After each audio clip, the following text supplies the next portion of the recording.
నమస్తే, welcome to great Andhra. మనతో పాటు ఉన్నారు సీనియర్ పొలిటికల్ అనలిస్ట్ జిఆర్ మహర్షి గారు. నమస్తే సార్. నమస్తే అమ్మా. సార్, విశాఖలో ఇప్పుడు సదస్సులు జరుగుతున్నాయి. పారిశ్రామికవేత్తలు ఎక్కడెక్కడి నుంచో వచ్చారు. అందరూ కూడా లోకేష్ గారిని, చంద్రబాబు నాయుడు గారిని అందరినీ కొనియాడుతూ ఉన్నారు. ఇన్ని లక్షల కోట్లు, ఇన్ని వేల కోట్లు వస్తున్నాయని. అవన్నీ గ్రౌండింగ్ అవ్వడానికి టైం పట్టచ్చు. కానీ ఓవరాల్గా ఈ విశాఖలో జరుగుతున్న ఈ సదస్సుని ఇదంతా కూడా మనము ఏ విధంగా చూడొచ్చు అంటారు? అండ్ ఇందులో ముఖ్యమైన విషయం ఏంటి అంటే మనం మాట్లాడాల్సింది, మరి కూటమి ప్రభుత్వంలో 3 పార్టీలు ఉన్నప్పుడు ఒక్క చోట కూడా ఇప్పటి వరకు ఈ సదస్సులు మొదలైన దగ్గర నుంచి పవన్ కళ్యాణ్ గారి పేరు ప్రస్తావన ఎక్కడ ఏమీ లేదు. ఆయన ఎక్కడ పాల్గొనట్లేదు కూడా. మంత్రులు వస్తున్నారు, వేరే వాళ్ళు వస్తున్నారు, అందరూ వస్తున్నారు, ముఖ్యమైన వాళ్ళు వస్తున్నారు. మరి ముఖ్యమైన ఒక పార్టీ అధ్యక్షుడు భాగస్వామి అయిన ఆయన ఎందుకు లేరు? ఇప్పుడు వీళ్ళు లక్షల కోట్ల పెట్టుబడులు తెస్తున్నాం, మేము అది చేసేసాం, వైజాగ్ని అప్ చేస్తాం, ఇది చేస్తాం అంటున్నారు కదా. మరి మీ పార్టీలో కీలకమైన, సరే బీజేపీ వాళ్ళు ఎలాగో ఆ బీజేపీ మంత్రి ఎవరో పాల్గొన్నారు, మీ పార్టీలో కీలకమైన భాగస్వామి పవన్ కళ్యాణ్ గారు ఎందుకు కనబడడం లేదు? అంటే ఆయనకు గుర్తింపు లేదా, ప్రాధాన్యత లేదా, లేక ఆయనకి ఇష్టం లేదా, లేక ఆయన ఉండడం లేదా? మీకు అంత కీలకమైన సదస్సులు పెట్టి మీరు లక్షల కోట్ల పెట్టుబడులు ప్రకటిస్తున్నప్పుడు లోకేష్ గారు, చంద్రబాబు నాయుడు గారు ప్రముఖంగా కనిపిస్తుంటారు, కానీ పవన్ కళ్యాణ్ గారు కనపడరు. ఇది అందరికీ క్వశ్చనే. పవన్ కళ్యాణ్ గారు దాన్ని ఏమి యాక్సెప్ట్ చేయలేదు, ఖండించలేదు. మీరు ఎందుకు లేరంటే నాకు ఏదో పని ఉంది, నాకు జ్వరం వచ్చింది, నేను ఎర్రచందనం పోయినాను ఏదో అంటాడు లేనా. ఇక్కడ ఇంకొక పాయింట్ ఏమిటంటే, లక్షల కోట్లు మన రాష్ట్రానికి వస్తున్నాయి అని మీరు అంటున్నారు కదా. మరి మళ్ళీ ఎందుకు మీరు డబ్బులు మిమ్మల్ని నమ్మి అంత డబ్బులు వస్తున్నాయి అంటారు? మీరు చిన్నదానికి కూడా పీపీపీ అంటారు, మా దగ్గర డబ్బులు లేవంటారు, మేము అసలు ఈ రాష్ట్రం ఎట్లా నడుస్తుందో నాకే తెలియదు అంటారు, ఇదంతా అగమ్య గోచరంగా ఉందంటారు. ఇవన్నీ ఎందుకు చెప్తున్నారు? ఒకవైపు ఆసుపత్రులకి డబ్బులు ఇవ్వరు, ఇంకో చోటు ఇంకేరు డబ్బులు ఇవ్వరు, అప్పులు విపరీతంగా అప్పులు చేస్తున్నారు.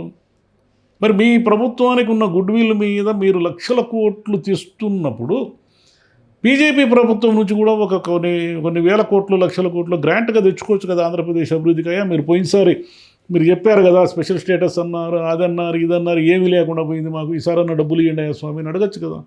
అవి ఏమి అడగరు. వాళ్ళు వచ్చారు సంతకాలు పెట్టారు, వీళ్ళు వచ్చారు సంతకాలు పెట్టారు అంటూనే ఉండారు. చంద్రబాబు నాయుడు గారి గవర్నమెంట్ ప్రత్యేకత ఏమంటే, మీకు బిగినింగ్ నుంచి చూసుకోండి, ఇలా కుప్పలు తెప్పలుగా ఎంఓయూలు జరుగుతుంటాయా, వాళ్ళు వస్తారు వీళ్ళు వస్తారు చేస్తూ ఉంటారు. మళ్ళీ ఇవన్నీ వర్కౌట్ అవుతాయా, ఇవన్నీ మెటీరియలైజ్ అవుతాయా లేదా తెలియదు. పవన్ కళ్యాణ్ గారు ఏం మాట్లాడరు. ఓకే, ఆయన రాకపోవడానికి కారణం ఏంటంటే ఎప్పుడు ఇవే జరుగుతాయిలే, అది ఎలాగో ఆయన ఎందుకు బాధ్యత తీసుకోండి, జాయిన్ అయితే బాధ్యత నావేదో అయిపోతుందేమో అని రావడం మానేస్తున్నారు. ఆయన వచ్చినా రాకపోయినా బాధ్యత తీసుకోవాల్సిందే కదా, వేరే దారి ఏమన్నా ఉందా? కూటమి ప్రభుత్వాన్ని ఉమ్మడిగా ప్రశ్నిస్తారు, కానీ ఇప్పుడు బీజేపీ నాకు మేనిఫెస్టోతో సంబంధం లేదు అనింది. కానీ బీజేపీ మీరు కలిసి పోటీ చేశారు కదా, తెలుగుదేశం ఓట్లు అందరూ ఓట్లు కలిస్తేనే కదా మీరు గెలిచారు. మీకు మేనిఫెస్టోతో సంబంధం లేదంటే ఎట్లా? మీరు యాక్సెప్ట్ చేయాలి కదా, వాళ్ళు ఇచ్చినవన్నీ ఓన్ చేసుకోవాలి కదా. పవన్ కళ్యాణ్ గారు అయినా అంతే. రేపు ఇవేమి పెట్టుబడులకు సంబంధించి అన్నీ వచ్చి ఆంధ్రప్రదేశ్ సూపర్గా అభివృద్ధికి వెళితే అందరూ సంతోషిస్తారు. పవన్ కళ్యాణ్ గారు వచ్చినా రాకపోయినా ఆయనకు కూడా ఈ అభివృద్ధిలో వాటా ఉంది అంటారు. తేడా వస్తే పవన్ కళ్యాణ్ గారిని కూడా ప్రశ్నిస్తారు. ఏమయ్యా, ఆ రోజు నువ్వు కూటమిలో ఉప ముఖ్యమంత్రిగా ఉన్నావు కదా, ఏం చేశారు మీరు? ఊరికే మాటలు చెప్పారు, అవి చెప్పారు, ఇవి చెప్పారు, వైజాగ్ని ఏదో చేసేస్తామంటారు, అది చేసేస్తామంటారు. తీరా చూస్తే ఫైనల్గా చూస్తే ఏమీ లేకుండా పోయింది. ప్రతిసారి ఇంతేనా? 5 ఏళ్ళు మీరు ఏదో మాయా ప్రపంచం చూపిస్తారు, తీరా ఫైనల్గా చూస్తే ఏమీ ఉండదు, అక్కడ ఏమీ ఉండదు అని అడుగుతారు కదా. కూటమి ప్రభుత్వంలో ఉన్న తర్వాత ఆయన బాధ్యత వహించాల్సిందే. ఇప్పుడు ముఖ్యంగా ముందుండి చంద్రబాబు నాయుడు గారు, లోకేష్ గారు వెళ్ళారు ఆ ప్రాంతాలకి, వాళ్ళని పిలిచారు, వచ్చారు, తీసుకొచ్చుకుంటున్నారు. ఎంతవరకు అంటే వాళ్ళదే ఉంది కాబట్టి ఓకే అంతవరకు. కానీ పవన్ కళ్యాణ్ గారిని ఇన్వాల్వ్ చేయట్లేదనే ఫీలింగ్ అయితే జనసేనలో ఉంటుంది. అయితే ఇన్వాల్వ్ చేసినా ఆయన రానంటున్నారా? వద్దులే, ఇలాంటి కార్యక్రమాల వరకు నాకు వద్దు, మీరే చూసుకోండి అని అనుకునే అవకాశాలు ఉన్నాయా? లేకపోతే వీళ్ళు పిలవట్లేదు, ఇన్వాల్వ్ చేయట్లేదా అంటే ఆయన చెప్పలేదు కదా. చంద్రబాబు నాయుడు గారు చెప్పరు, పవన్ కళ్యాణ్ గారు చెప్పరు. ఆ శాఖ కాదయా, నేను అటవీ శాఖ, ఏదో గ్రామీణ శాఖ, నేను ఆ శాఖల్లో నేను యాక్టివ్గా పనిచేస్తున్నాను, కావాలంటే చూడండి మొన్న పెద్దిరెడ్డి గారి అటవీ భూమిని తీసుకొని వచ్చాను, ఫోటో తీసుకొని వచ్చాను అంటారు ఆయన. లేదంటే ఎర్రచందనము స్మగ్లింగ్ అరికట్టడానికి నేను చేయాల్సిందంతా చేస్తున్నాను. పరిశ్రమలు, హబ్బు, అదాని, ఇదంతా పెద్ద పెద్ద వ్యవహారాలన్నీ వాళ్ళు చూసుకుంటారు, ఈ లోకల్ వ్యవహారాలు నేను చూసుకుంటాను అని కూడా అనొచ్చు. జనసేనకు అసంతృప్తి అంటే జనసేనకు అసంతృప్తి 3.5 ఏళ్ళు కూడా ఉంటుంది. ఎందుకుండదు? ఖచ్చితంగా ఉంటుంది. వాళ్ళకి మా వాటా ఉంది కదా, చంద్రబాబు నాయుడు గారి విజయంలో మాకేం దక్కింది, మాకేం పదవులు వచ్చాయి, ఏదో ఒకటో రెండో అరాకొర అట్లా ఇదిలిస్తారు తప్ప మాకేమున్నాయి అని వాళ్ళు అంటారు, డెఫినెట్గా అంటారు.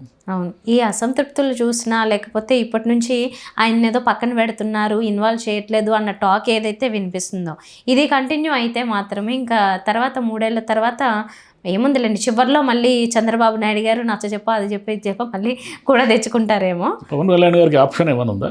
ఆయనకి లేదు, అది కరెక్ట్. చంద్రబాబు నాయుడు గారితో కలిసి ఉండడం కాకుండా ఆయనకు వేరే ఆప్షన్ ఏముంది? సొంతంగా పోటీ చేస్తారా? చేయలేరు కదా. కలిసి ఉంటేనే వాళ్ళు రేపు పొద్దున 29లో గెలిపోయినా ఓటమినైనా స్వీకరిస్తారు వాళ్ళు. విడిపోతే ఇంకా డేంజరు. విడిపోతే జగన్ గారికి సూపర్గా ఆయనకు కలిసి వచ్చినట్లు లెక్క. అంతే, అది కూడా ఆలోచించారేమో. అంటే ఎలాగో ఆప్షన్ లేదు, ఉంటారులే మనతోనే, మనం ఏమి మరీ అంత తీసుకోక్కర్లేదు. మొదట్లో అంటే మరి ఇమ్మీడియట్గా ఇప్పుడు ఆయన ఫోటోలు కొన్ని చోట్ల ప్రభుత్వ వీటిల్లో పెట్టిన కార్యాలయాల్లో ఎక్కడైనా, తర్వాత ఇప్పుడు కనీసం ఎక్కడైనా ఏదన్నా ఒక బ్యానర్లో ఎక్కడైనా ఆయన పేరు ఉందా లేదా అంటే కూడా ఈ మధ్యకాలంలో కనిపిస్తలేదు కదా. చంద్రబాబు నాయుడు గారు రాజకీయ చరిత్ర అంతా తీసుకుంటే ఆయన అంత సులభంగా అధికారంలో వాటా ఇవ్వరు. పెట్టుకుంటారు పక్కన, దూరం పోకుండా అట్లా పక్కన పెట్టుకొని ఇట్లా భుజం తడుతూ ఉంటారు. కానీ వచ్చేసి మా అధికారంలో సగం వాటా అధికారం తీసేసుకో, నువ్వే నిర్ణయాలు తీసుకో, నువ్వేం కావాలంటే అది చేసుకొని ఏమనరు ఆయన. చూడండి ఒకసారి బ్యాక్గ్రౌండ్ అంతా చూడండి. ఉమ్మడి ఆయనతో పాటు కూటమిలో ఉన్న వాళ్ళకి ఎవరికీ కూడా పెద్దగా గుర్తింపు ఉండదు. పవన్ కళ్యాణ్ గారు సినిమా నటుడు, జనసేన పార్టీ పెట్టాడు, ఆయనకి యూత్లో ఫాలోయింగ్ ఉంది కాబట్టి ఆయన కనీసం అమర్యాదన ఉంది. ఓకే సార్, చూద్దాం. అంటే ఇంకా సదస్సులు అయిపోయి లేకపోతే తర్వాత అయినా ఎప్పుడైనా ఒకరోజైనా అలా హాజరవ్వడమో లేదా దాని గురించి మాట్లాడడం ఇంకేమైనా చేస్తారేమో చూద్దాము. ప్రస్తుతానికైతే ఏమీ లేదు, గుమ్మనంగా ఉన్నారంతే అందరూ. Right sir, thank you. నమస్తే.